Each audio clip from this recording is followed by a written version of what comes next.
प्रिय छात्रों, मैं जीत बहादुर सिंह, जीव विज्ञान प्रवक्ता, पनीरा इंटर कॉलेज, पनीरा बाजार, महाराजगंज। प्रिय बच्चों,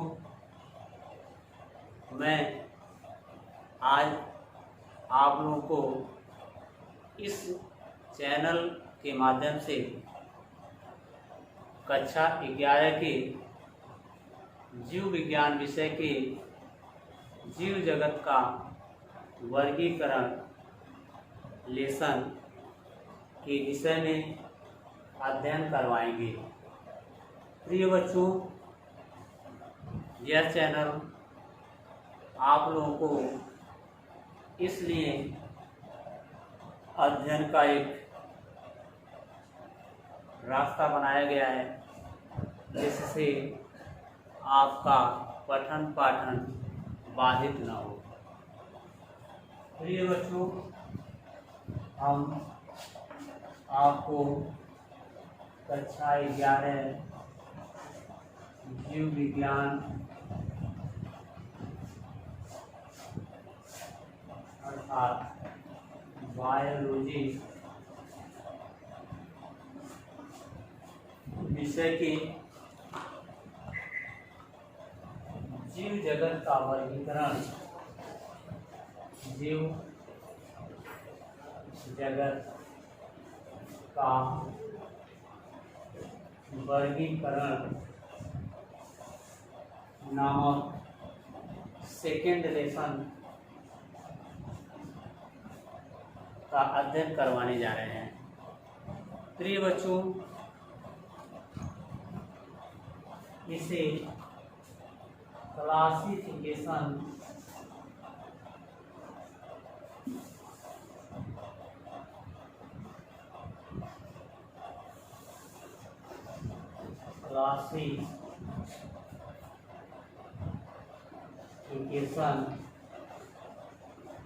ऑफ एनिमल किंगडम कहते हैं। प्रिय बच्चों, इस वीडियो के पहले अर्थात फर्स्ट लेसन के अंतर्गत हमने आपको जीवों के वर्गीकरण में कार्ल वान लिने या कैरोलस लिनियस के नामकरण की पद्धति को बता दिया था कि कैरोलस लिनियस ने जीव जातियों को किस प्रकार से phylum, class, order, family, genus, species में डिवाइड किया था। ये सब हमने आपको बता दिया था। प्रिय बच्चों, इस जीव के वर्गीकरण में वंश और जात की सहायता से जीव जंतुओं एवं पेड़ पौधों के नामकरण के विषय में भी कार्ल वान लिने अर्थात जिन्हें कैरोलस लिनियस कहते हैं, इन्होंने इस नामकरण की पद्धति को भी प्रतिपादित कर दिया था। अब हम जीव जगत के वर्गीकरण अर्थात क्लासिफिकेशन ऑफ एनिमल किंगडम में जीवों के वर्गीकरण के मानदंडों का उपयोग सर्वप्रथम अध्ययन अरस्तु ने किया था और उन्होंने पादपों को सरल आकार के लक्षणों के आधार पर हर्ब, श्रब तथा ट्री अर्थात जिसे कहते हैं हम हर्ब, श्रब, ट्री में डिवाइड किया था। हर्ब मीन्स होता है शाक अर्थात हर्बेशियस मीन्स होता है शाकीय। श्रब मीन्स होता है झाड़ यानी झाड़ीय। जिसे कहते हैं झाड़िए, और ट्री मीन्स होते हैं पेड़। प्रिय बच्चों, जो हर्ब है, साकी है, ये ऐसे कोमल पौधे हैं, कोमल तने वाले पौधे होते हैं, और ऐसे कोमल तने वाले पौधों को हर्बेशियस अर्थात साकीय कहते हैं। प्रिय बच्चों, कुछ पौधे ऐसे होते हैं जो न कोमल होते हैं और न ही बहुत लंबे वृक्ष यानी लंबे मजबूत टहनियाँ भी नहीं होती हैं। ऐसे पौधे झाड़ की तरह दिखाई देते हैं, उन पौधों को श्रव अर्थात झाड़ियाँ कहते हैं।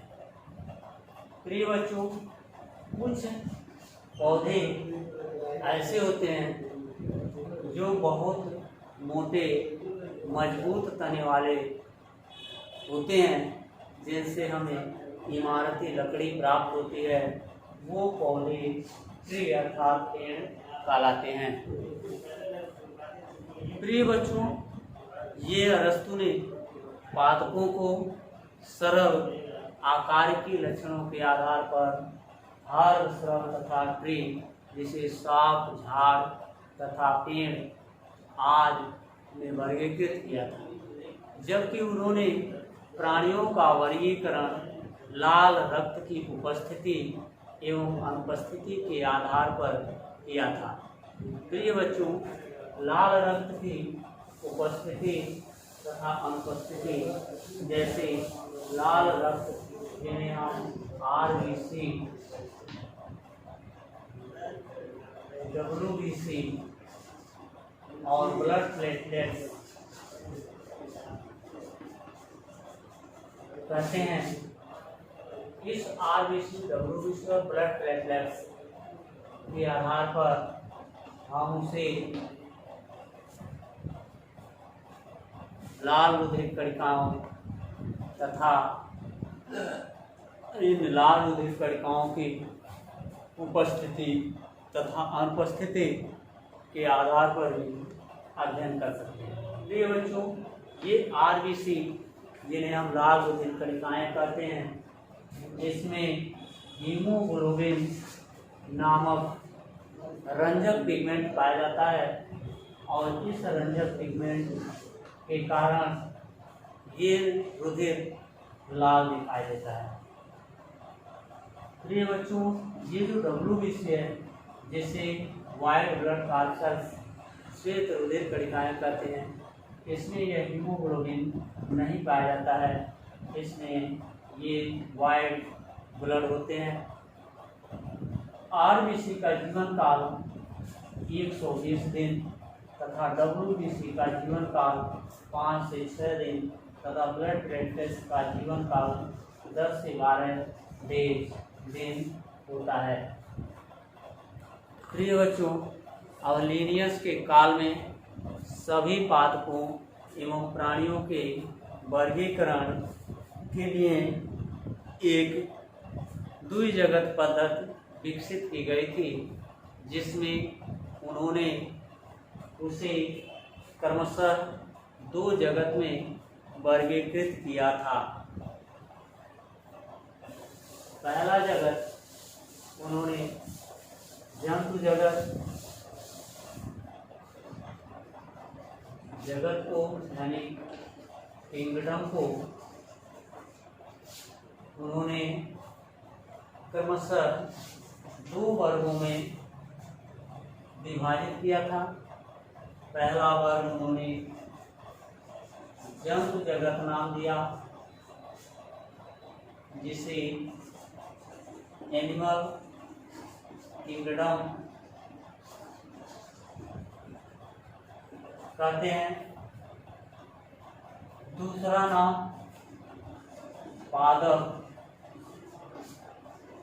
जगत दिया,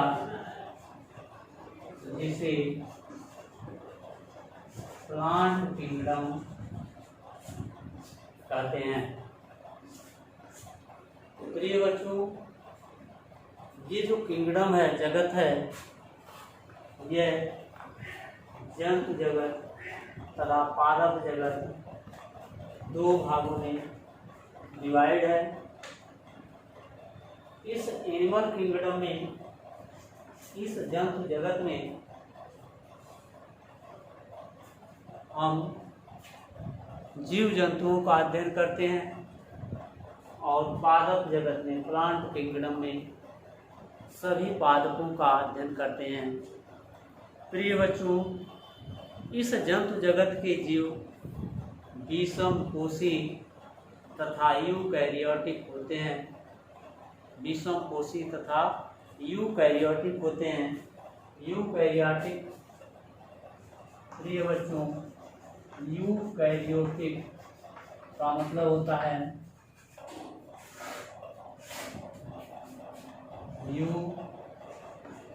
यूकैरियोटिक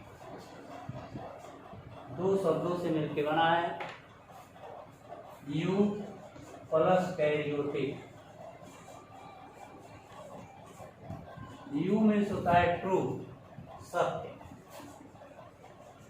और कैरियोटिक शब्द कैरियान से मिलकर बना है। कैरियान मीन्स होता है न्यूक्लियस, और न्यूक्लियस मीन्स होता है केंद्रक, तथा ट्रू मीन्स होता है सत्य। अर्थात ऐसी जंतु कोशिका अथवा पादप कोशिका, अर्थात ऐसे प्लांट सेल्स और एनिमल सेल्स जिनमें सत्य केंद्रक पाया जाता है, यूकैरियोटिक कोशिकाएं कहलाती हैं। प्रिय बच्चों, इस जंतु जगत के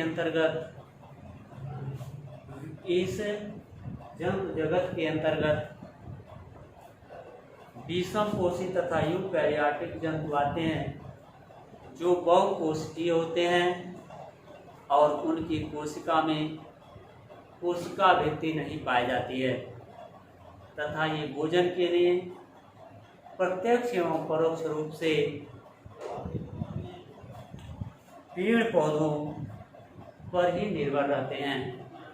अर्थात ये अपने भोजन को एक आंतरिक गुहा द्वारा पचाते हैं तथा भोजन को ग्लाइकोजन एवं वसा के रूप में संग्रहित करते हैं।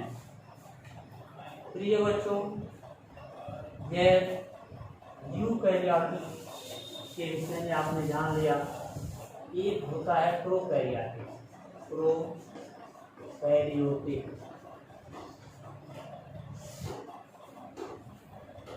प्रोकैरियोटिक भी दो शब्दों से मिलकर बना है।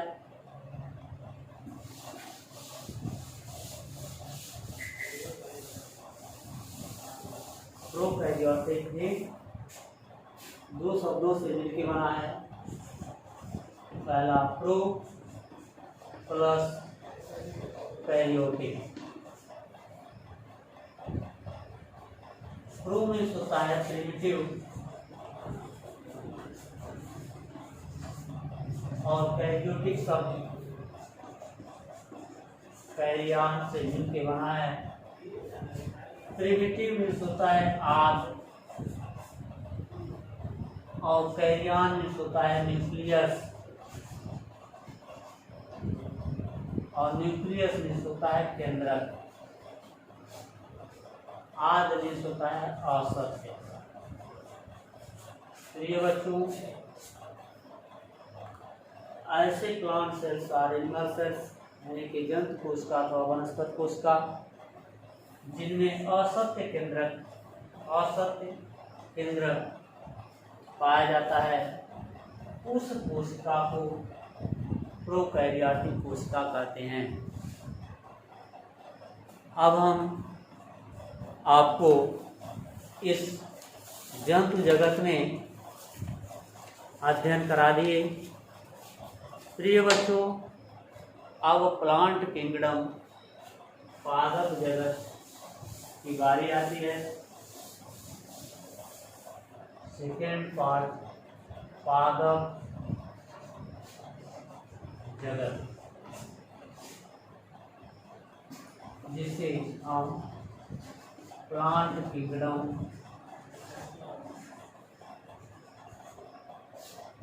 कहते हैं।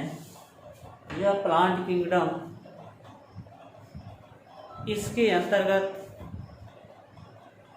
वे सभी जीव आते हैं जो यूकैरियोटिक और जिनमें क्लोरोफिल पाया जाता है। ऐसे जीव जो यूकैरियोटिक और जिनमें क्लोरोफिल पाए जाते हैं, पादप जगत के अंतर्गत रखे गए हैं। अर्थात इस पादप जगत के अंतर्गत वे सभी जीव आते हैं जो यूकैरियोटिक होते हैं और जिनमें क्लोरोफिल जिसे पर्णहरिण कहते हैं। इस पादप जगत के अंतर्गत ऐसे पौधे जिनमें क्लोरोफिल पाए जाते हैं, वे सूर्य के प्रकाश की उपस्थिति में प्रकाश संश्लेषण की सहायता से, प्रकाश संश्लेषण की क्रिया द्वारा अपना भोज्य पदार्थ स्वयं बना लेते हैं। ये पादप जगत के अंतर्गत पाए जाते हैं। इन पादप जगत में कुछ पौधे ऐसे होते हैं जो कीटभक्षी तथा आंशिक रूप से कीटभक्षी एवं परजीवी तथा आंशिक रूप से विषमपोषी होते हैं।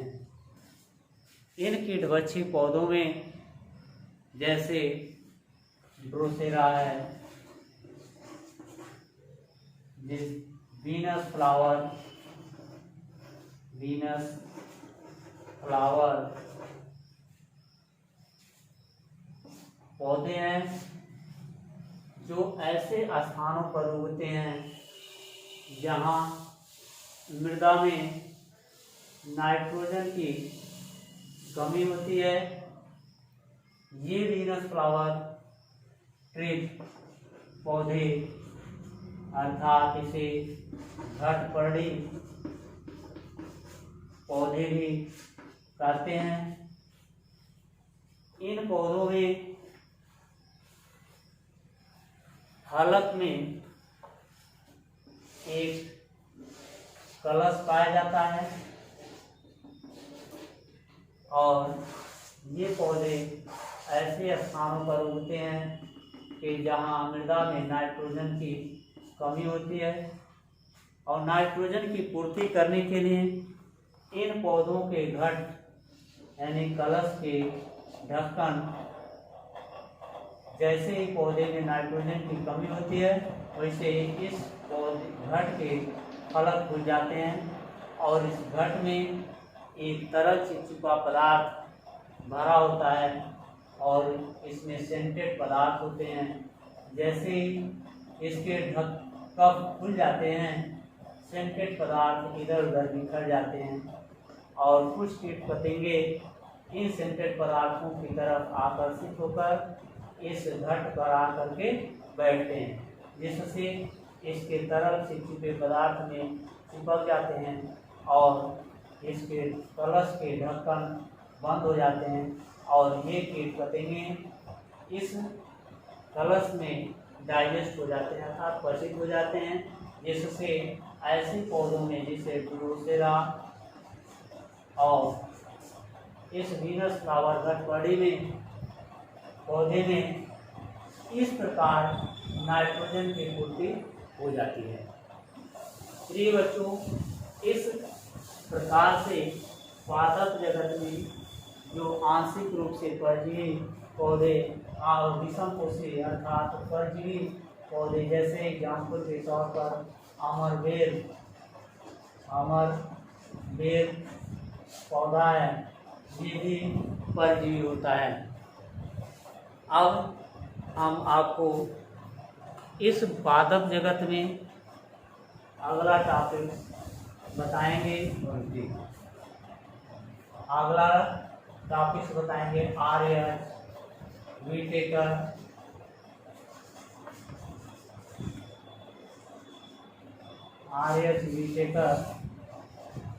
का वर्गीकरण।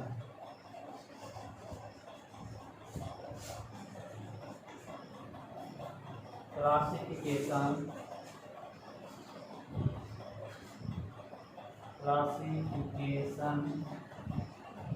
ऑफ आर्यस विटेकर का वर्गीकरण। प्रिय बच्चों, ये आर्यस विटेकर ने इस पादप जगत को कई 5 वर्गों में विभाजित किया है। इस 5 वर्गों में पहला उन्होंने मोनेरा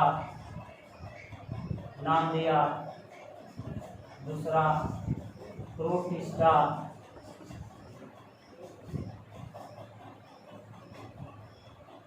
तीसरा फंजाई, चौथा